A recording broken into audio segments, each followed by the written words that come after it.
लोकसभा चुनाव की बयार में लगातार हर पार्टी अपने दमखम को झोंक रही है और कोशिश कर रही है कि वो अपनी ताकत को पूरी तरह लगा दे।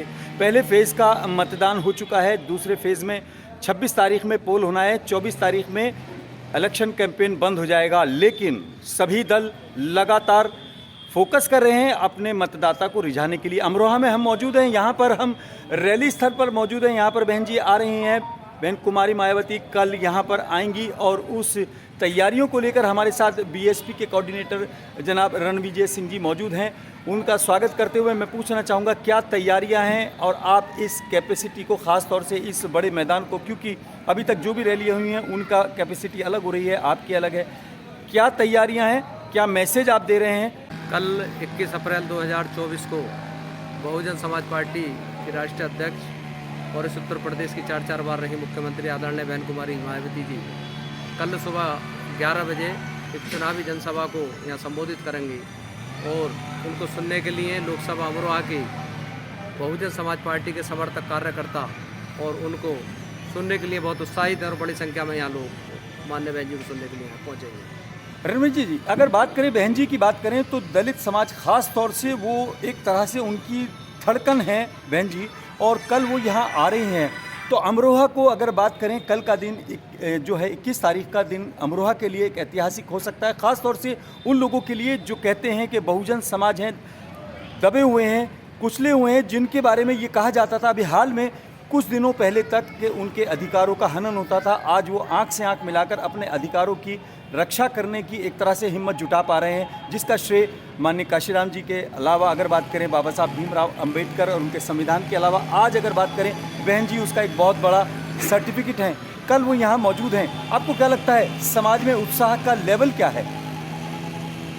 बहुजन समाज पार्टी की जो हमारे आदरणीय नेता हैं, हम सबके नेता हैं, जहाँ तक अमरोहा का सवाल है तो आदरणीय बहन जी ने हमेशा अमरोहा को हर मामले में आगे रखा है। जब भी बहन जी की सरकार बनी है, ये जनपद मुरादाबाद की तहसील कभी हुआ करती थी अमरोहा, और ये जोई से अमरोहा के बीच का जो रास्ता था आप लोगों ने भी देखा और हमने भी इस रास्ते को देखा था। लेकिन आदरणीय बहन जी ने इसे जिला घोषित कर महात्मा ज्योतिबा फूले नगर के नाम से जिला घोषित किया, और आज यहाँ का जो विकास है, यहाँ की जो तरक्की है, वो सब साथी देखते हैं और सब लोगों को बहुत सुविधा भी हुई। पहले छोटे मोटे काम के लिए मुख्यालय मुरादाबाद जाना पड़ता था, जो यहाँ से उस समय रास्ते भी अच्छे नहीं थे, सुविधा भी नहीं थी। लेकिन आदरणीय बहन जी ने अमरोहा तहसील को जिला बनाकर एक जनपद वासियों को बहुत खुशी दी।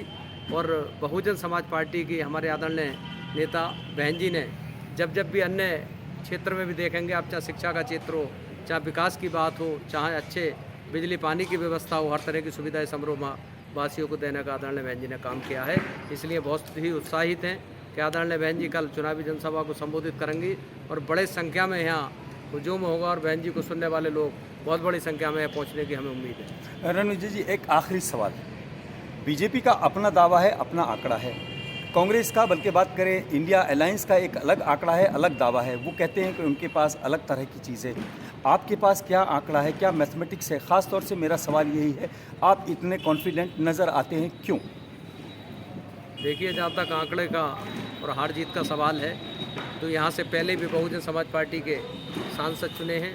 सबसे पहले श्री राशिद अल्वी साहब, उसके बाद पिछले चुनाव में दानिश अली जी भी यहाँ से सांसद बने, और आदरणीय बहन जी ने जिसे भी अपना आशीर्वाद देकर इस लोकसभा अमरोहा में भेजा है, यहाँ की जनता ने उसे सर माथे बिठाकर विजयी बनाकर लोकसभा में भेजने का काम किया है।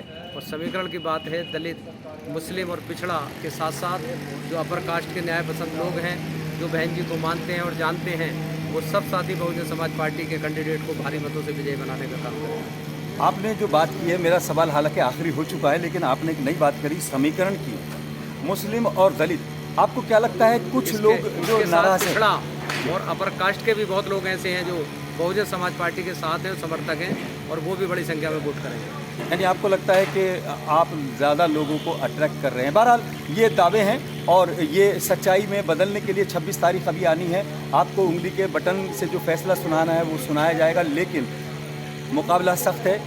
बीजेपी अपनी ताल ठोक रही है। प्रधानमंत्री नरेंद्र मोदी जी बाकायदा यहाँ पर आकर अपना आह्वान कर गए हैं। ऐसे में बहन जी का यहाँ पर आना और बीएसपी की ताकत को झोंका जाना अपने आप में एक बड़ा दिलचस्पी की वजह बना हुआ है। आज फिलहाल इतना ही। अपने मेज़बान आज़ाद खालिद को इजाज़त दें।